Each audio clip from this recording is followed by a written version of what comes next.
அனைவருக்கும் வணக்கம். இன்னைக்கு நம்ம துரையம்மா சேனலில் ராமாயணத்தோட தொடர்ச்சியான யுத்த காண்டத்தின் பகுதி 6 பார்க்க போகிறோம்.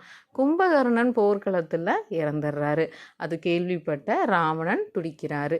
தன் தந்தையான ராவணன் துடிப்பதை பார்க்க முடியாத திரிசரன் என்னும் ராட்சசன் தந்தையிடம் அனுமதி பெற்று கூட அவனுடன் நாரந்தங்கன், தேவந்தகன், அதியகாயன்கிற அவனுடைய மற்ற 3 தம்பிகளையும் அழைத்து கொண்டு போகிறான். இந்த 4 பேரும் யார் அப்படின்னா இந்திரஜித்தோட தம்பிமார்கள். ராவணனுக்கும் மண்டோதரிக்கும் மற்றும் 7 மகன்கள், அதில் இந்த 5 பேரும் உண்டு. இது இல்லாமல் அட்சயகுமாரும் பிரகஸ்தனும் இருக்கிறார்கள். இந்திரஜித், அட்சயகுமார், பிரகஸ்தனை தவிர மீதி 4 பேரும் தான் இப்போ கும்பகர்ணத்துக்கு அடுத்து போகிறாங்க. கும்பகர்ணன் வீழ்ந்ததிலே பெரும் துயர் இருக்கிறவங்க மகன்களை அனுப்பிச்சு பார்க்குறாரு ராவணன். அங்கே போய் பயங்கரமான போரும் நடக்கிறது. இருந்தாலும் முடிவில் திரிசரன் 3 தலையுடைய திரிசனையும் தேவந்தங்கனையும் அனுமன் வீழ்த்திடுறாரு. திரிசரனோட 3 தலைகளையும் கொய்திடுறாரு அனுமன். நாரந்தங்கனை சுக்ரீவரும் அதியகாயனை லக்ஷ்மணனும் வீழ்த்திடுறாங்க. இச்செய்தியும் போய் ராவணனை சேருது. ராவணன் மிகவும் துயரிடுறான். தன்னுடைய பெற்ற மகன்களும் உயிர் விட்டுட்டாங்களேங்கிறத எண்ணி அவர் ரொம்ப வருத்தப்படுறாரு. அந்த சமயம் இந்திரஜித் தான் மூத்த மகனான இந்திரஜித்தால் மட்டுமே தன்னை காப்பாற்ற இயலும். போர்க்களத்தில் போன பழியெல்லாம் போய் இல்லை தன்னை காப்பாற்ற இந்திரஜித்தால் மட்டும்தான் முடியும் அப்படின்னு நம்புறாரு ராவணன். இந்திரஜித்தை வர வைக்கிறாரு.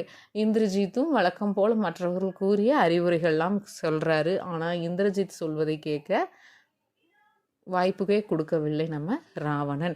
அவர் போய் போர்க்களத்தில் எனக்காக நீ போரிட்டு என் மானத்தை காப்பாற்றணும் அப்படிங்கிறது மட்டுமே குறியாக இருந்தார். இந்திரஜித்தும் தந்தை மேல் இருந்த அன்பிற்காக போருக்கு கிளம்புறாரு. ஆனால் அச்சமயம் அவருக்கு ஒன்று தோன்றுகிறது.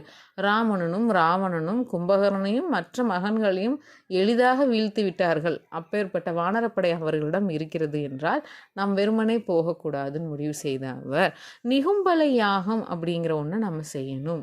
அதாவது அந்த வேள்வி யாகம் பண்ணிட்டோம் அப்படின்னா எந்த ஒரு தடையில முழுமையாக பண்ணிட்டேன்னா உலகத்தில் யாரும் நம்மை வீழ்த்த முடியாது அப்படிங்கிறத அவர் தெரிஞ்சிருக்காரு.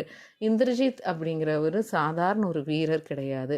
அசுரர் குலத்தை சேர்ந்தவர் அப்படின்னாலும் மும்மூர்த்திகளின் அஸ்திரங்களை அவரிடம் வச்சிருக்கிறவர்.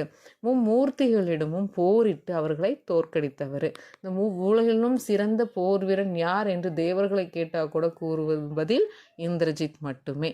இந்திரஜித்துக்கு மேகநாதன் என்ற பொருளும் உண்டு. அப்பேற்பட்ட இந்திரஜித் இந்த வேள்வியை செய்யணும் முடிவு பண்றாரு. அந்த சமயத்தில் இங்கே வீடனன், அதாவது இந்திரஜித்தின் சித்தப்பாவான வீடனன் ராமர் லக்ஷ்மணிடம் சொல்கிறார், கண்டிப்பா அடுத்தது அவர்கள் இந்திரஜித்தை மட்டும்தான் அனுப்ப போறாங்க. இந்திரஜித் மற்றவர்கள் மாதிரி கிடையாது, மிகவும் பலம் பெற்றவன், அவன் மும்மூர்த்திகளிடமே போரிட்டு வென்றவன் அப்படின்னு அவனோட புகழெல்லாம் சொல்றாரு. அவன் கண்டிப்பா நெக்ஸ்ட் அவன் தான் வரப்போறான், நம்ம படைகள்லாம் அதற்கேற்ற மாதிரி தயாராகணும்னு சொல்லி கொண்டு இருக்கிறாங்க. அந்த சமயத்தில் இந்திரஜித்துக்கு ஒரு யோசனை, நம்ம வேள்வி செய்யணும்னா தடையில்லாமல் செஞ்சால் மட்டுமே அது முழுமை பெறும்.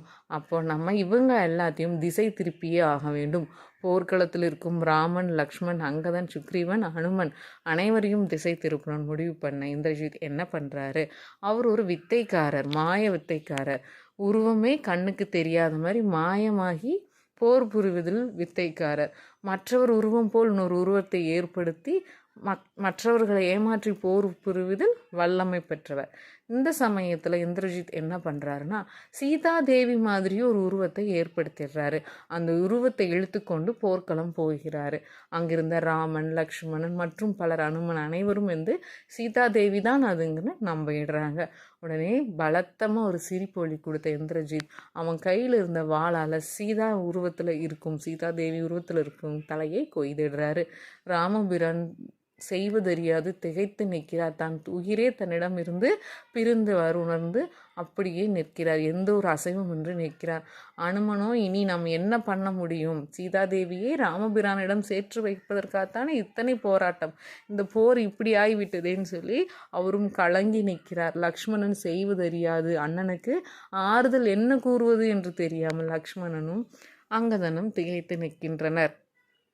அப்பொழுது சீதையை தலையை கொய்த சீதாதேவி உருவத்தில் இருப்பவர் தலையை கொய்த இந்திரஜித் பலத்த சிரிப்பொலியுடன் வானில் பறந்து செல்கிறார். இதையெல்லாம் கண்ட வீடணன் ராமபிரானிடம் வரார். ராமபிரானே, நீங்கள் சற்றும் அதை நீங்கள் மனதுக்கு எடுத்துக்கொள்ளாதீர்கள். நான் நிச்சயம் சொல்வேன், அது உங்கள் சீதாதேவியே கிடையாது. இந்திரஜித் பற்றி உங்களுக்கு தெரியாது. அவன் மாய வித்தைகள் நிறைய செய்பவன். அவன் கண்டிப்பாக சீதாதேவியின் உருவத்தில் தான் கொண்டு வந்திருப்பான். நீங்கள் கலங்கி விட வேண்டாம் அப்படின்னு சொல்லவும் ராமபிரானுக்கும் மற்றவருக்கும் சிறிது ஒரு நம்பிக்கை வந்தது, ஒரு ஆறுதல் கிடைத்தது. அப்புறம் அதுவும் இல்லாமல் அவர் என்ன சொல்கிறார், கண்டிப்பாக அவன் நிகம்பலை வேள்வி செய்வதற்காகத்தான் நம்மளை திசை திருப்பி செல்லணும். அவனுக்கு அப்படி ஒரு நிறைய வரங்கள் இருக்கிறது.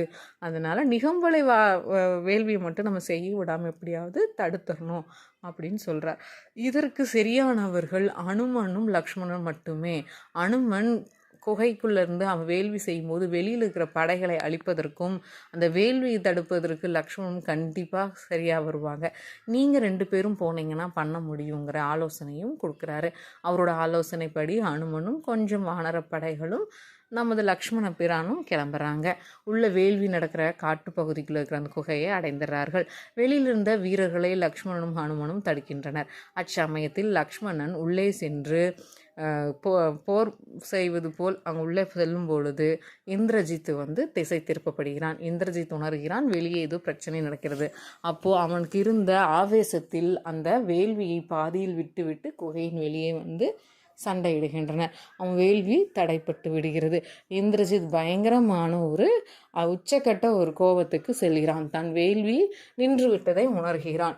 அடுத்ததாக என்ன செய்வோம்? அடுத்த நாள் போர்க்களத்தில் யாரை சந்திக்கிறான்? ராமபிரானை மறுபடியும் போர்க்களத்தில் சந்திக்கிறான்.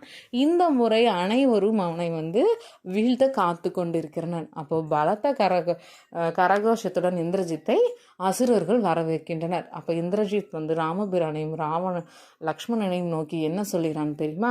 என் சித்தப்பா மாதிரி சிறு சிறு அன்புகளை எய்து கையும் காலையும் பீத்து என்னை கொல்ல முடியாது.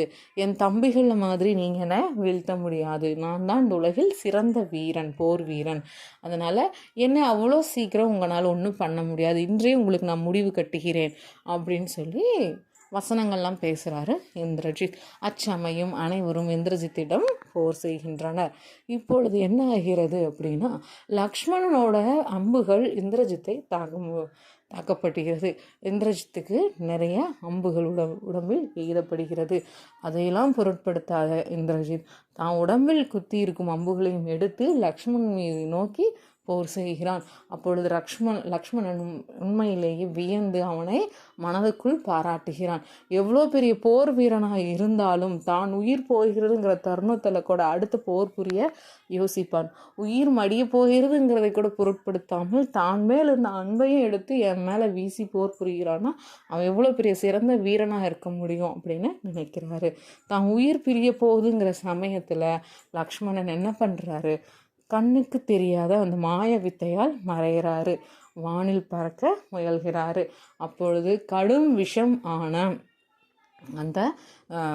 விஷமான பாம்பின் நஞ்சை விட வலிமையான ஒரு விஷத்தால் அன்பையே லக்ஷ்மணனிடம் எய்துகிறார். லக்ஷ்மணன் அந்த இடத்திலேயே அவர் நிலை கொள்கிறார். அப்பையும் இந்திரஜித்தும் உயிர் விடுகிறார்.